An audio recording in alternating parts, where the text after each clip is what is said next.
Section 1. Introduction: A nation divided. The air crackles with tension, unease hangs heavy, a palpable presence in every heart. Gone is the unity, the shared identity. In its place, a chasm of distrust, fear, and simmering rage. America, once a beacon of hope, now teeters on the precipice of chaos.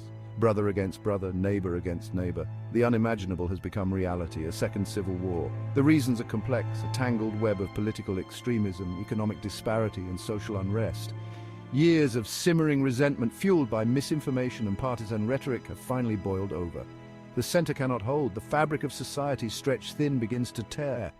In the heartland, whispers of dissent transform into shouts of defiance. Cities become battlegrounds, the air thick with smoke and the stench of fear. Families huddle in fear as the echoes of gunfire shatter the night. The American dream, once so vividly clear, now recedes into a distant memory, replaced by a fight for survival. This is not a war fought on distant shores, a news story to be watched from the safety of our living rooms. This is a war that has come home, a conflict that has ripped apart the very soul of a nation. Section 2. Seeds of discord, the rise of political violence. The seeds of this conflict were sown long ago. Years of partisan gridlock, of demonization and distrust, eroded the foundations of American democracy. Each side, entrenched in its own reality, saw the other not as opponents, but as enemies. Compromise became anathema, replaced by a zero-sum game of political brinkmanship. Social media, once a platform for connection, morphed into an echo chamber of extremism. Algorithms designed to keep users engaged fed them a steady diet of misinformation and outrage. Nuance vanished, replaced by a binary world of us versus them. The rise of political violence was a gradual but relentless tide. Protests turned into riots fueled by anger and despair. Armed militias, once relegated to the fringes of society, grew in number and influence, their rhetoric becoming increasingly bellicose. The warning signs were there, but few heeded them. Politicians, more concerned with their own power than the well-being of the nation, stoked the flames of division for their own gain. By the time the first shots were fired, it was already too late.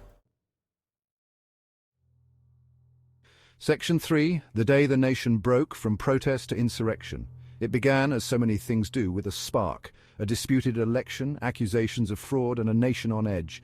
Protests erupted in cities across the country, fueled by a volatile mix of anger and hope. But this time something was different. The air crackled with a dangerous energy, a sense that the stakes had never been higher. As tensions escalated, the protests transformed. The line between demonstration and insurrection blurred, then vanished altogether. Armed groups, emboldened by the chaos, clashed with law enforcement. The capital, once a symbol of American democracy, became a battleground. The day the nation broke is forever etched in the collective memory. Images of violence and destruction flashed across the globe, a stark reminder of the fragility of peace. The American experiment, it seemed, had reached its breaking point. What began as a political crisis had metastasized into something far more dangerous, a full-blown civil war. Section 4. Navigating a shattered union, life in a war zone. The nation fractured along familiar fault lines, rural versus urban, red state versus blue. Cities, once centers of commerce and culture, transformed into armed camps, patrolled by nervous National Guard units and heavily armed militias. Checkpoints sprouted on highways, dividing communities and families. Food and supplies became scarce as supply chains broke down. Hospitals, overwhelmed with casualties, struggled to cope. Schools closed their doors, their playgrounds silent. The rhythms of daily life, once so familiar, vanished overnight. In this new reality, survival became paramount. Trust was a luxury few could afford. Neighbors eyed each other with suspicion, their political affiliations now a matter of life and death. The bonds of community, already frayed, snapped under the strain. America, once a land of opportunity, had become a land of fear. Section 5. Urban warfare, a dance of death and survival. In the concrete jungle of America's cities, a deadly ballet unfolded. Skyscrapers, once symbols of prosperity, became sniper nests and vantage points for urban warfare. Streets, once bustling with life, were now eerily deserted, littered with debris and the husks of burnt-out cars. The rules of engagement were fluid, the lines between combatant and civilian blurred. Snipers, hidden in the urban sprawl, picked off their targets with chilling precision. Improvised explosive devices, planted in the dead of night, turned everyday objects into instruments of death. Those who could flee the cities did, seeking refuge in the countryside. Those who remained adapted or perished. They learned to navigate the labyrinthine streets, to identify the telltale signs of danger, to trust their instincts above all else.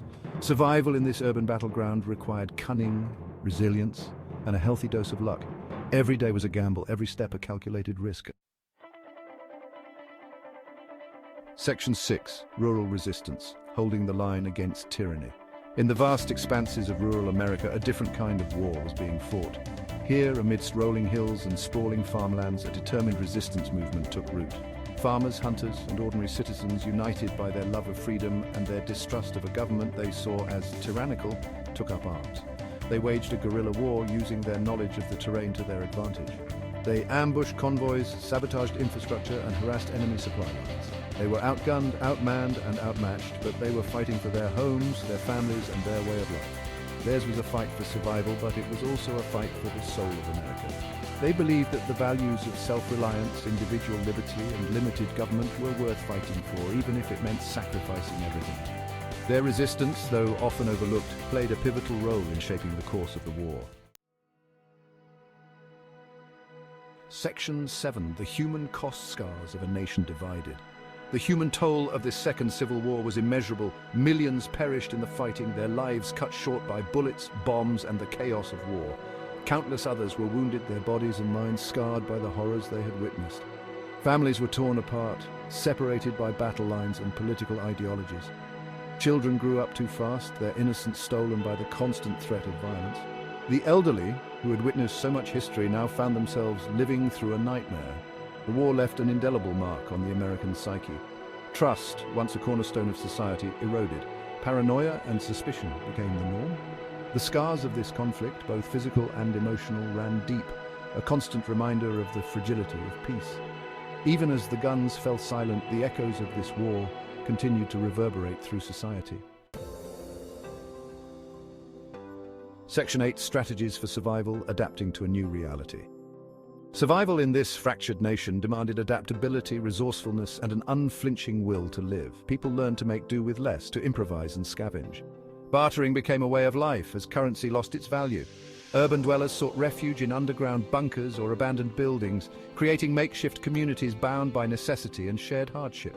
Rural communities, accustomed to self-sufficiency, relied on their skills and their knowledge of the land to survive. Technology, once a source of comfort and connection, became a double-edged sword.